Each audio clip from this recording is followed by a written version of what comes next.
जय मसीह के दोस्तों। चलिए आज एक और सवाल और मसीहियों को और मसीह धर्म को नीचा मानने वालों के एक और आक्षेप का उत्तर जानते हैं, जो लिखा है गिनती की पुस्तक उसके 22वें अध्याय में वचन 23 और वचन 28 में। और उस गदही को यहोवा का दूत हाथ में नंगी तलवार लिए हुए मार्ग में खड़ा दिखाई पड़ा। तब गदही मार्ग छोड़कर खेत में चली गई। तब बिलाम ने गदही को मारा कि वह मार्ग पर फिर आ जाए। तब यहोवा ने गदही का मुंह खोल दिया और वह बिलाम से कहने लगी कि मैंने तेरा क्या किया है कि तूने मुझे 3 बार मारा। अब पढ़ते हैं इनके आक्षेप को। प्रथम तो गदहे तक ईश्वर के दूतों को देखते थे, और आजकल के बिशप, पादरी आदि श्रेष्ठ व श्रेष्ठ मनुष्य को भी खुदा व उसके दूत नहीं दिखते हैं। क्या आजकल परमेश्वर और उसके दूत हैं व नहीं? यदि हैं तो क्या बड़ी नींद में सोते हैं? वह रोगी अथवा किसी अन्य भूगोल में चले गए, वह किसी अन्य धंधे में लग गए हैं, वह अब ईसाइयों से रुष्ट हो गए अथवा मर गए। विदित नहीं होता कि क्या हुआ। अनुमान तो ऐसा होता है कि जो अब नहीं है, नहीं दिखते, तो तब भी नहीं थे और नहीं दिखते होंगे, किंतु ये केवल मनमाने गपोड़े उड़ाए हैं। तो हमने पढ़ा इनके आक्षेप को। जब हम इन हिंदू पंथों को जवाब देते हैं वीडियोस के जरिए, वो कहते हैं कि तुम क्रिश्चियन क्यों हिंदू धर्म के पीछे पड़े रहते हो और समाज में नफरत फैलाते हो और हमारे भगवानों पर सवाल करते हो। लेकिन मेरे दोस्तों, यही हिंदू तकरीबन 135 सालों से हमारे परमेश्वर यहोवा का मजाक उड़ा रहे हैं, उनका तिरस्कार कर रहे हैं, बाइबल का मजाक भी खुलेआम उड़ाते हैं। हम नहीं कहते कि आप बाइबल पर सवाल नहीं कर सकते, लेकिन मसीही धर्म की बेइज्जती इस तरह के शब्दों का प्रयोग करके और हमसे कहते हैं कि आप सवाल भी नहीं कर सकते, ये तो गलत बात है। हम आपकी तरह गंदे शब्दों का प्रयोग तो नहीं करेंगे, लेकिन हाँ, आपके सवालों का जवाब जरूर देंगे पवित्र आत्मा के सहायता से। तो इन्होंने क्या आक्षेप लगाया बाइबल, क्रिश्चियन और यहोवा के ऊपर कि यहोवा सो चुके हैं या मर चुके हैं या किसी और धंधे में लग चुके हैं या फिर हमसे नाराज हैं, इसलिए आज वो पादरियों को या फिर क्रिश्चियंस को नहीं दिखाई देते, या फिर ऐसा है कि बाइबल में सिर्फ ऐसे ही कहानियां लिखी गई है। चलिए जवाब जानते हैं। अगर इस तरह की घटना यानी स्वर्गदूत या यहोवा के दूत को कोई अपनी आंखों से देखने की घटना अगर पूरे बाइबल में सिर्फ एक बार घटा होता, तब इन मसीही विरोधियों की बातें सच होती कि बाइबल में जो लिखा है वो झूठा है या फिर एक मन घड़त कहानी है। लेकिन सवाल पूछने वाले इस इंसान ने शायद बाइबल को नहीं पढ़ा होगा, तभी उसने ये सवाल उठाया है, और ये मूर्खता की निशानी है। बाइबल में कई घटनाएं हैं जहां लोगों ने स्वर्गदूत और यहोवा के दूत को अपनी आंखों से देखा है, और आजकल बिशप, पादरी या आम क्रिश्चियन उन्हें इसलिए नहीं देख पाते हैं क्योंकि जब बाइबल में स्वर्गदूत किसी को दिखाई देते हैं, वो किसी खास मकसद के लिए ही दिखाई देते हैं। जैसे कि इस गधे को दिखाई दिए बिलाम को रोकने के लिए, क्योंकि बिलाम अपनी लालच के कारण यहोवा की आज्ञा को अमान्य करके राजा के पास जा रहा था। तो स्वर्गदूत किसी को दिखाई देना या ना दिखाई देना, ये परमेश्वर यहोवा की इच्छा से होती है, इन जैसे मसीही विरोधियों के या फिर किसी भी मनुष्य के इच्छा से नहीं।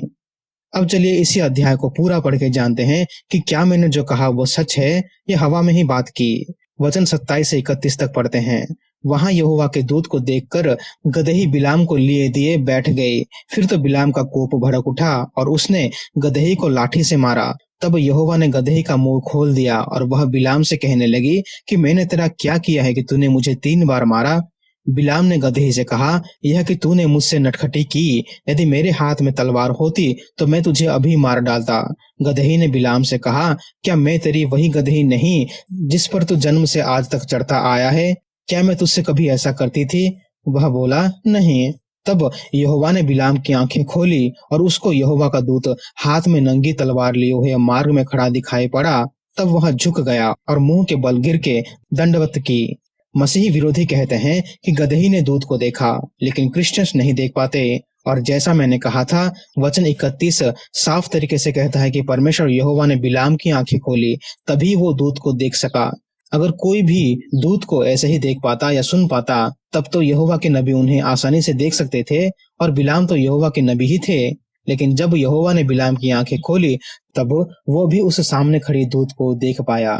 चलिए एक और घटना देखते हैं जहां एलीशा भविष्यद्वक्ता ने परमेश्वर से प्रार्थना किया ताकि उसके एक दास परमेश्वर के दूत को देख सके। दूसरा राजा 6 वचन 15 से। भोर को परमेश्वर के भक्त का टहलुआ उठा और निकलकर क्या देखता है कि घोड़ों और रथों समेत एक दल नगर को घेरे हुए पड़ा है। और उसके सेवक ने उससे कहा, हाय मेरे स्वामी, हम क्या करें? उसने कहा, मत डर, क्योंकि जो हमारी ओर है वह उनसे अधिक है जो उनकी ओर है। तब एलीशा ने यह प्रार्थना की, हे यहोवा, इसकी आंखें खोल दे कि यह देख सके। तब यहोवा ने सेवक की आंखें खोल दी, और जब वह देख सका तब क्या देखा कि एलीशा के चारों ओर का पहाड़ अग्निमय घोड़ों और रथों से भरा हुआ है। तो इस वचन के द्वारा हमने जाना कि आमतौर पे हम ऐसी अलौकिक शक्तियों को अपनी आंखों से नहीं देख पाते जब तक परमेश्वर की इच्छा और हमारी आंखों को उन्हें देखने की शक्ति ना मिल जाए।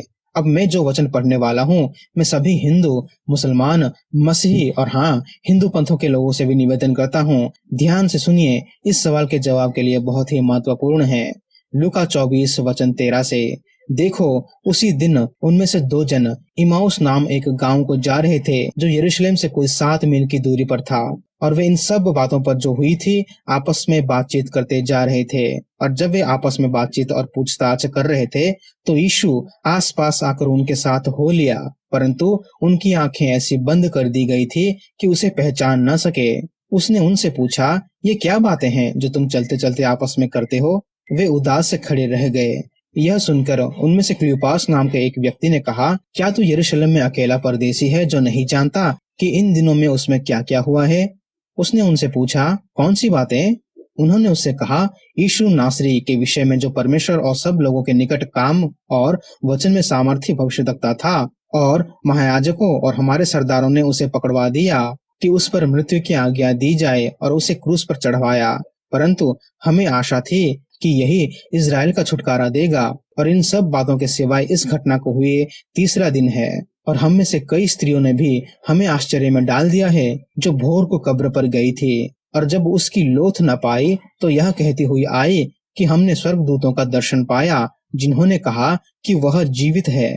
तब हमारे साथियों में से कई एक कब्र पर गए और जैसा स्त्रियों ने कहा था वैसा ही पाया, परंतु उसको न देखा।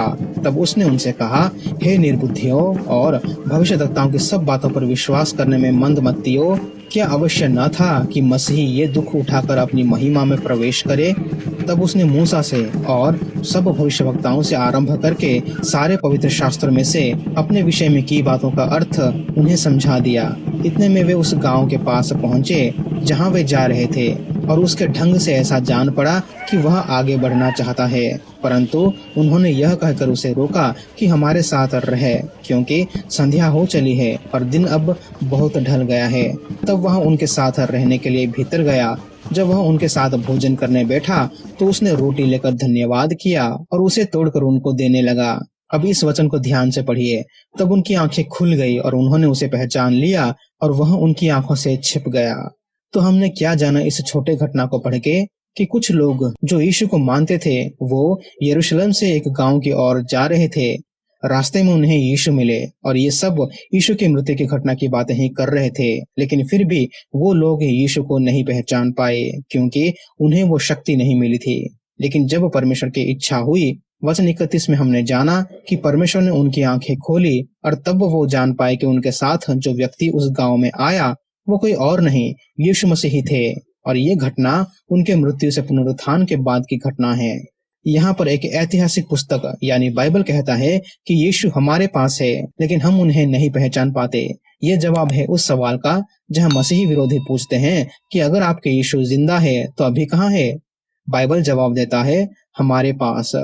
अब इब्रानियों की पुस्तक 13 वचन 1 से 2 को जब हम पढ़ते हैं, भाईचारे की प्रीति बनी रहे, पहुनाई करना ना भूलना, क्योंकि कितनों ने अनजाने स्वर्गदूतों की पहुनाई की है। तो हम जान सकते हैं कि स्वर्गदूत बहुत बार हमारे पास दीन दुखी के रूप में आते हैं ताकि परमेश्वर देख सके कि हम दीन दुखियों की मदद करते हैं कि नहीं। लेकिन हम मनुष्य उन्हें अपनी आंखों से देखने के बाद भी नहीं पहचान पाते, क्योंकि हमें वो शक्ति या हमने वो सब देखने का सौभाग्य अर्जन नहीं किया है। और ये वचन हमें सिखाता है कि हमें सभी लोगों की मदद करनी चाहिए जो हमसे मदद मांगते हैं, और ये हमारे विश्वास और हमारे चरित्र की परीक्षा भी है। तो जब हम बाइबल को पढ़ते हैं, हम जान सकते हैं कि स्वर्गदूत लोगों के आसपास हमेशा से थे और आज भी हैं, लेकिन हम मनुष्य उन्हें देख या पहचान नहीं पाते, क्योंकि ईश्वर ने इसकी अनुमति नहीं दी होगी। तो ये कहना कि क्या दूत हैं या नहीं, क्या यहोवा है या नहीं, तो क्यों नहीं दिखाई देते, ये सवाल करना ये दर्शाता है कि इनको बाइबल के विषय में कुछ नहीं पता। बस कहीं से सुनी सुनाई बातों को सुन के बाइबल के खिलाफ प्रचार करना शुरू कर देते हैं। आज के लिए बस इतना ही दोस्तों। मिलते हैं अगले वीडियो में एक और सवाल और उसके जवाब के साथ। प्रार्थना करते रहिए हमारे लिए और सभी के लिए भी। चैनल को सब्सक्राइब करें और हाँ, हमारे वीडियोस को शेयर करें उन सभी लोगों तक जो आपसे सवाल पूछते हैं और उन्हें जवाब देके उनकी मदद करें। प्रभु यीशु मसीह आप सभी को आशीष करे। आमीन।